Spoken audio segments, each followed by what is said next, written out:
Hey, today I want to show you how to run pricing and do CMAs for specific properties. So let me go ahead and get this shared. Okay, we're going to start in the MLS. So when you go to the front page of the MLS, step number one is always going to be to identify the subject property. So we've got to find out the details on the house that we are trying to get pricing for. So go up to search, residential full search, then just clear criteria. Now you're going to put in the house number, in this case 976, and then the street is McKenna.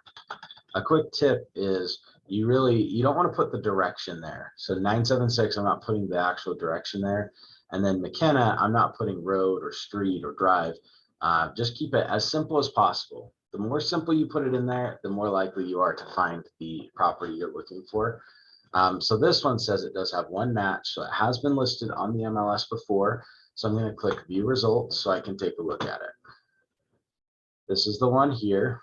Typically what I like to do is click this PDF button here, and then I'll just download it. That way, then it downloads right here. That way I can open it up, and then I can split the screens, and I'll make sure that it shares it right. It may not. Let's see. Just the sharing real quick. Share screen. Okay. All right. So now you should be able to see I've got the subject property right here with all the details. Like I said, step number one is identify the subject property. Now we have, square footage information. We have garage, year built, acreage.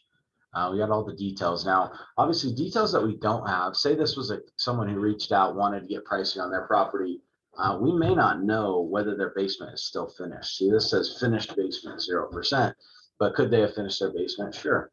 The other thing, I guess that's the main thing that you may not know, because they may have finished it since they purchased it. So step one complete. We've got all the details here. If the house has never been listed before, or at least it's not on the MLS because maybe the last time it was sold was a long time ago, I'll do another video on how to find those subject property details using tax data. All right, step number two is to find good comparables. So we're going to go back over here. We're going to change our search, clear criteria, and now we're going to look for some good comps for this particular house. Step number one, we're typically going to want to look for sold properties. Sold properties are going to give us the best idea of value because they've already closed. They're done. So we know exactly what they sold for. Under contracts and pending, pendings and backups and active listings, we might use those to help give us a better idea of, the direction of the market and some other things. But really, we're going to mainly be looking at solds. Okay, I'm actually going to steal this MLS number here. Go to view map on the top left here. And then I go to the radius tool. And then this blue button says set radius. And then in this so this is either the MLS number or the property address. We'll go here. And then typically we're going to search a half-mile radius. Click set criteria. That will show all of the homes that are in that area that have sold. Then go ahead and hide map. Now, one thing, when you choose sold as the status, it'll automatically choose the sold date a year back. Today is February 15th, 22. So I'm going to delete this. I don't want it to be a full year back. Let's just go back 1, 2, 3, 4 months, let's say. Usually 90 to 180 days, something like that. Obviously, the more recent, the better, but 90 to 180 days is usually the range we're trying to get within. So we've got 32 that sold in that time period. 32 of them. Now let's break it down a little bit more. So this home is a single family home. We're never going to want to compare that to a condo or townhome. It's just not something we would typically do. And then also this is a 2-story. So we're only going to want 2 stories. We're not going to mix it with ramblers or other things. Okay. Other things that are important for us to know here. Let's actually look at the map. So now that we've got it narrowed down, Now that we've got it narrowed down, we have to figure out what are the other things we can use to kind of narrow this search. So let's actually, I'm going to go to, I should go slower. View results. That'll show us these 17 matches. Select all. Just click all the check boxes. Go to view reports and then brief report. What that's going to do is just give us a quick rundown of all of the properties that are here. There's some, like this one's 2,600 square feet. That's probably too small to compare with. Ours is 3,300 square feet. Really, the rest of them are pretty similar though. You know, and usually we can do, say, 500 square feet below, 500 square feet above. If it was a really big house, it could have a little bit bigger swings. If it was a really small house, probably wouldn't want as big of swings. Okay, let's do a few things here. So one thing that I'm noticing is a lot of these have finished basements. This percentage is actually talking about the finished basements. And so ours does not. I'm going to go back and refine search. I only really want to compare with those that have that do not have finished basements. So I'm going to find, let's see, can't be far here. I'm going to find basement finished, and I'm going to max it out at, say, 25%. So I only want to see stuff that's less than 25% finished, which should be most of our unfinished basements, maybe with one bedroom or something like that. Now that narrowed it down to only 6 matches, which is much better. We really want to have 3 to 5 comps that we're really looking at. So let's look at these ones. These are much closer in square footage, so that's really good. And if we look at the map, you'll actually see that now that we added that, we're getting, most of our comps are really close. So this is where our subject property is right here. So these ones are really close, with the exception of this one. They're all really close. Now I'm gonna do something really quick. Well, let's see, how can I get rid of that? I really want to get rid of that one that's a little further away. I want to get rid of this one. So I just need to kind of kick it out of my stuff. How can we get rid of this one? Well, it is the largest of the comps. So if we basically sort out anything that's larger than 3,700 square feet, it'll get rid of this one. So I'm going to go back to the search. I'm going to say I don't want anything that's bigger than 3,700 square feet. So this table, just so you know, this table, you can put in different things, different square footages, square feet. You can put different measurements there, bedrooms, bathrooms, laundry, all that stuff right in here. But what it did for us is it just kicked out that 6th comp, so that now we have all of them are actually in a very tight area, and they're all within, you know, they're all in that same little micro neighborhood there. So that's really good. So they're all in the same neighborhood now. Our comp, or our subject property, is actually right here. So you know, this is a one little mini neighborhood here. So now I'm going to go back to the comps. Let's see if there's anything else. How can we figure out, okay, which one of these is the best comp for us to use, or which of these are going to be the most applicable to our situation? So none of these have finished basements, which is what we wanted. They all have very similar square feet measurement. They all have 2-car garages. So you can just tell that this number on the left side is how many cars fit in the garage. So there's 2 on each of those. I mean, these are very similar houses. You can see the acreage is very similar, 0.10, 0.11, 10, 11, 0.08. So that's the smallest one, but they're all pretty much in a similar range. And they're all 4-bed, 3 baths, which is the same as our subject property. So really, these are all super good comps. I'm actually going to sort right here. I'm going to sort by sold date. So I want the most recent one first. The most recent one is this one, sold on February 8th. That one sold for $655. You've also got this one that sold on January 28th at $665. This one sold December 6th, so it's a little bit older, but sold at $640. And then we've also had this one $635 and this one $640. So you can see a pretty steady trend up on, you know, when you're comparing these, you can see a pretty pretty steady trend up, right? And honestly, which one of these are we going to take the most into account? Probably these two are in the same calendar year. You know, they're new 2022 pricing, as opposed to these ones are going to be more 2021 pricing. I would probably lean on these ones more. So our 655 and our 665, those are the ones that I would lean on the most. Okay, but there are really very similar comparables, so we'll use all of them, but just know we're going to lean more on these ones. And then I want to show you really quick. You can also do the same thing with, actually, I'm going to pull out a notepad here. I'm just going to type in the MLS numbers. So I'm typing in the MLS numbers, which are just right here, top left of each of them. 783414 177 7601 177 3539 7876. Okay, so I'm going to add those, and then I want to do one other thing really quick. I want to see if there's any pendings as well, because those can be good comps as well. Not as helpful with price, but they do give us an idea that houses are coming up, they're getting sold, and we can at least see a little bit of what their pricing looks like. So I'm going to open these up here. There are 3 that are in the area, and one, let's see. These ones I can't take too much from, and if you look at the map, one of them is in our little neighborhood. The other ones are over here. I'd be more interested in this one because it's so close. These ones are a little bit different, just a little bit different homes.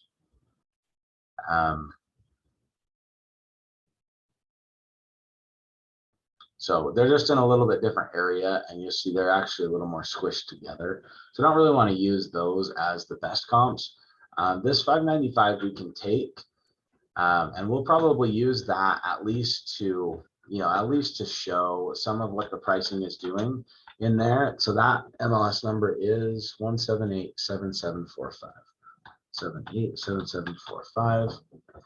I'm going to use it. It's probably, now let's be honest, this one was listed for 4 days. I'll show you actually. If we go to history here, we click on history right there, you can see what's happened on this house. So it was listed on the 20th of January, had an open house, whatever. It ended up going under contract on the 24th. So it only had 4 days on the market. How do you think the price went up or went down or stayed the same as this list price when it was sold in 4 days? Probably went up, right? So it's probably under contract for more than that. We don't really know. Even if we did, we wouldn't know how much. It did go under contract on the 24th.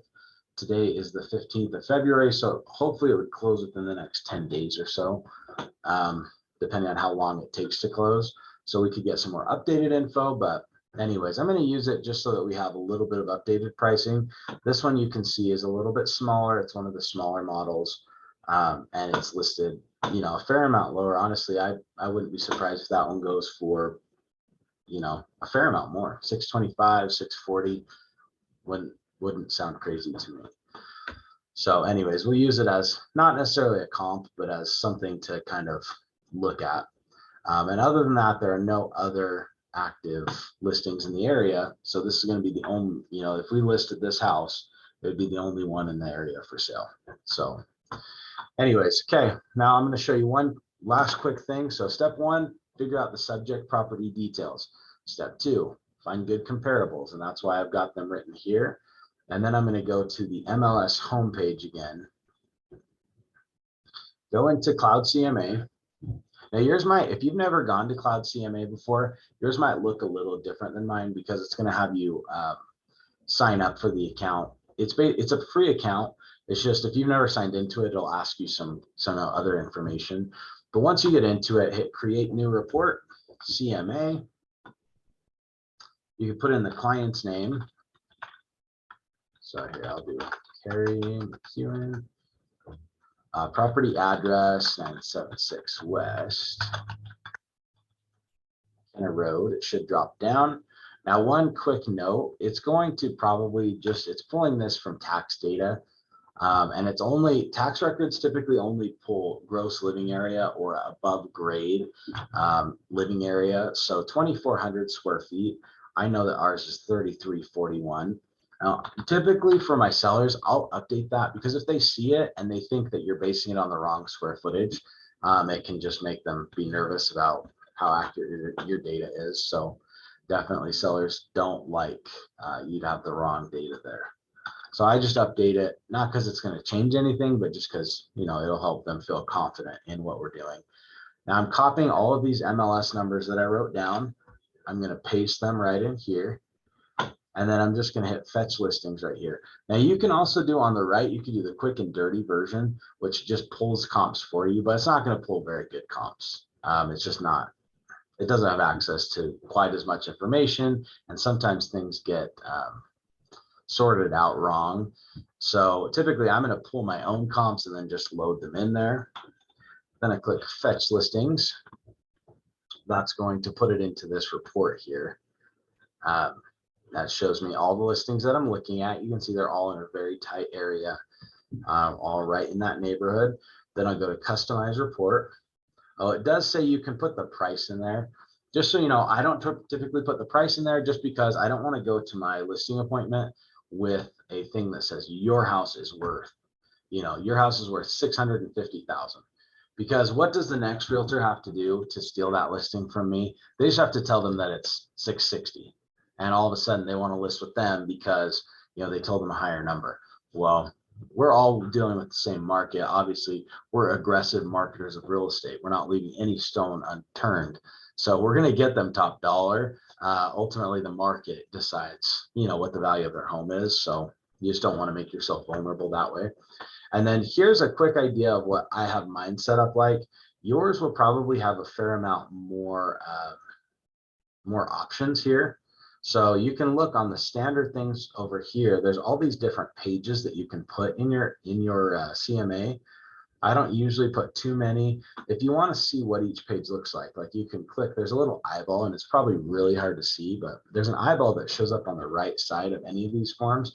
So it'll show you what that page will look like in your actual CMA. The contact me page, you can click on that. It'll show you what it looks like. Then you can decide if you want to keep it, just leave it. If you want to get rid of it, just click the negative sign there, the red button, and it'll get rid of it. And if you want to add something, like there's some of these that are pretty decent, like intelligent pricing and timing. I usually have that one in here. I don't know how it got removed, but I think it's a pretty decent, it's a decent page that's helpful for sellers. So I'll usually put it in there. But you can choose different colors, different layouts, whatever you can. I assume you can rearrange these. I don't want to mess mine up, but anyways, so you can see kind of what they look like. It's just different breakdowns. In the listings, it'll show, you know, the details of each of the comps, and then it'll also show, you know, you can set it up so it shows the extra pictures.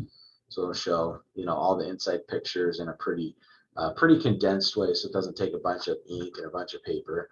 But anyways, you set it up the way you want, then click publish, and it does take a second. It's not an instant one, so it'll just take a minute while it spins. Basically, this is an actual nice looking report. Step 3, get it in a nice looking report so that you can show it off to your sellers.